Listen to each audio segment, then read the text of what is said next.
This lecture is going to show you how to do the error analysis in the H/E lab. The tool that we're going to use for this is Python. And the reason the error analysis is more complex here is because we need to do a linear fit to data you take in the lab and then figure out the error associated with that linear fit. There are several ways to do this.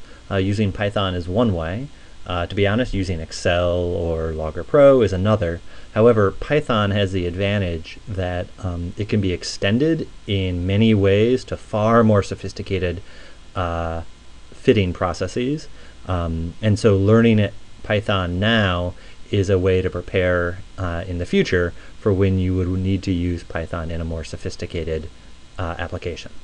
So the way that I want you to do this for this lab is to use an online Python environment. This has the advantage of providing all the modules, the libraries that you need. Everything about Python is provided. You can use it at any website, or you can use it from any web browser.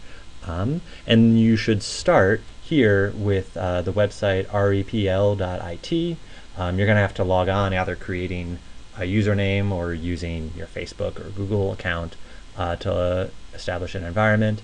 And then I'm going to show you one version of a program that does a linear fit, gets the errors associated with that linear fit, gets a plot, and how to then save that plot in a way that allows you to print it and put it in your lab book.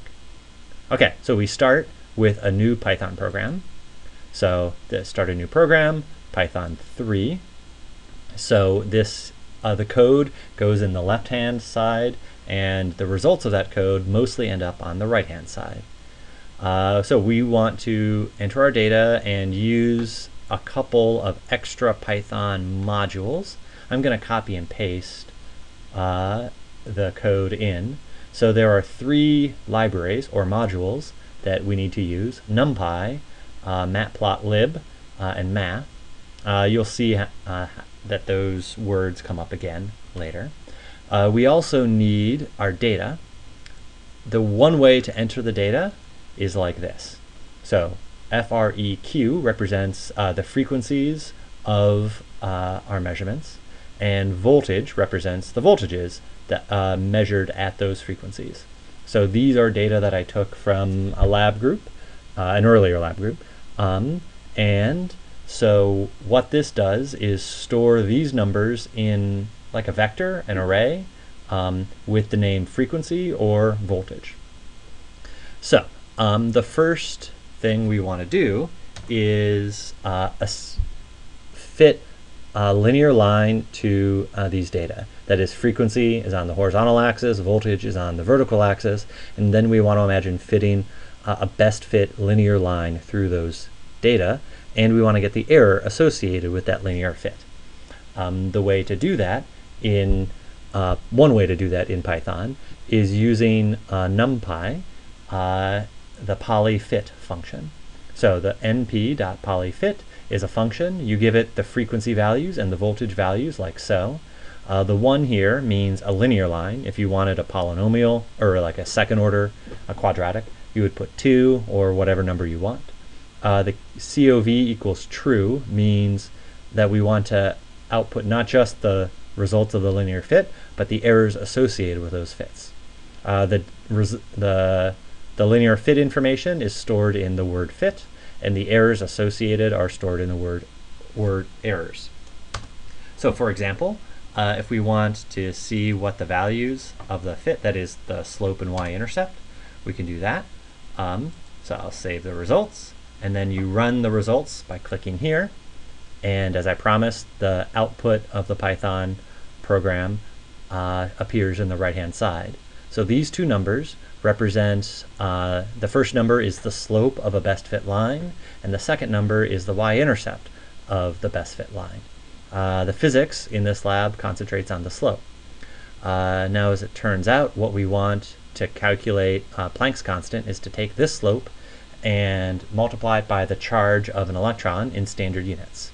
So that can be done like so.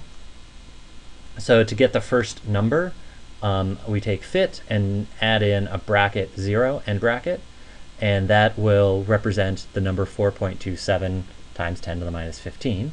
And then we want to multiply it by the charge of an electron, 1.6 times 10 to the minus 19, and then print the result. So if we save and run it, the fit is printed because I left that command in, and then the first number is multiplied by the charge of an electron to get this, which is approximately the Planck's constant. Now we also want the errors associated with that, and a lot of information is stored in the word errors. If we print that, we now get the same output we got before, but we get 4 numbers here. Those numbers are the errors associated with the linear fit. Now, several assumptions go into establishing those errors. The 2 important assumptions are that, 1, we assume that our data are in fact described by a linear relationship. That's, of course, a premise of the whole lab. And the second assumption is that the data that we measure are different than the true linear relationship in a way that is random.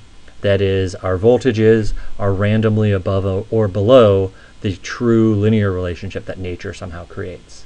So that is not always the case. Sometimes errors are systematically high or systematically low, and that is the reasons for that depend on the specific experiment.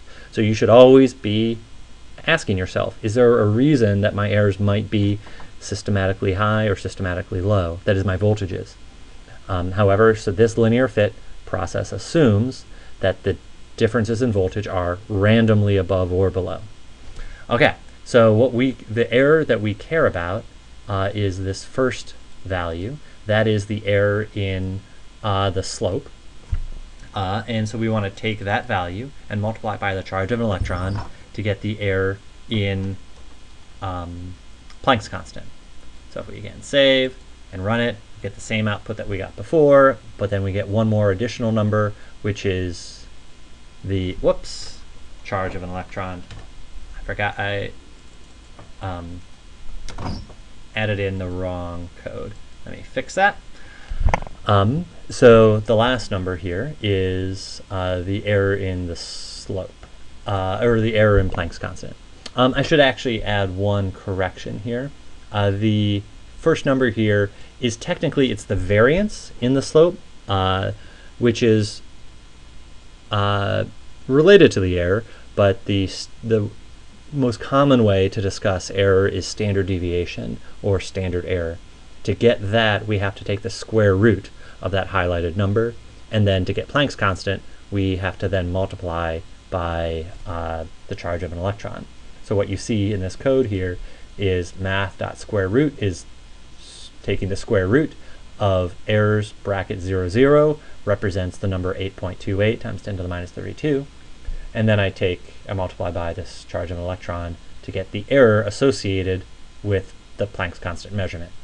So we could now construct a range based on our best estimate of Planck's constant and the error associated with that best estimate. And if the true Planck's constant falls within that range, then you would say that your data agree with the model. In addition to having that linear fit, it's good to, in this case, or it's required in this case, to have a plot of voltage versus frequency along with a line representing the linear fit. So the first thing we have to do is construct the best fit line data. So what I do here is take the the slope that is fit bracket 0, multiply it by the frequency values, and then add in the y-intercept. So this is like an mx plus b format. That creates a theoretical set of voltages that are the linear fit, and I store those linear fit voltages in a variable called linear fit voltages. Just to kind of prove to you that those exist, let's save and run it. So the new set of 5 numbers here are the voltages that are part of the linear fit to the data. Okay, so to do the plots, I first plot the frequency versus voltage, K and O, in quotations here indicate K is for black, O means circles. So the data will appear as black circles. It's standard practice to plot data as dots, not a continuous line. To plot the linear fit, standard practice is to have a smooth line without dots. So I represent that with a K as black, and then just a single dash means a solid line. And then, of course, I need to label my plot. So to get a Y label, I do that. To get an X label, I do that. And to get a title on the whole plot, I do that. And then this last bit of information is to save the plot as a file. And because we're running Python in this web environment, it'll save the file and make an extra tab. So let's just run it. It takes a little bit longer, and let's try it again.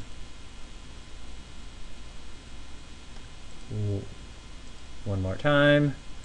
Run it. Okay, so now we have this extra tab called data.png. It corresponds to that name right there. And if I click on it, I get a plot where it's frequency plotted against voltage, the labels are appropriate, the title on the plot is appropriate, the data are represented both in dots and a solid line. The dots represent the experimental data, and the line represents represents the theoretical fit.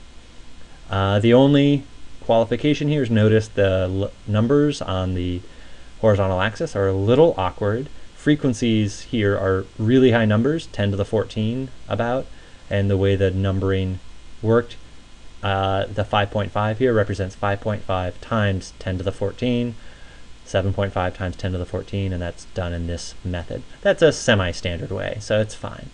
If you want to print this out, one way to print it is to save the image here, and that'll save it as a file, and then you can print it. Okay, as I said before, this linear fit with errors is possible to do in other applications. The reason to do it in Python, as we are right here, is because Python allows for far more sophisticated data analysis. If you wanted to do a quadratic function, a Gaussian function, or any number of other functions, you could do that with only a little bit of adjustment.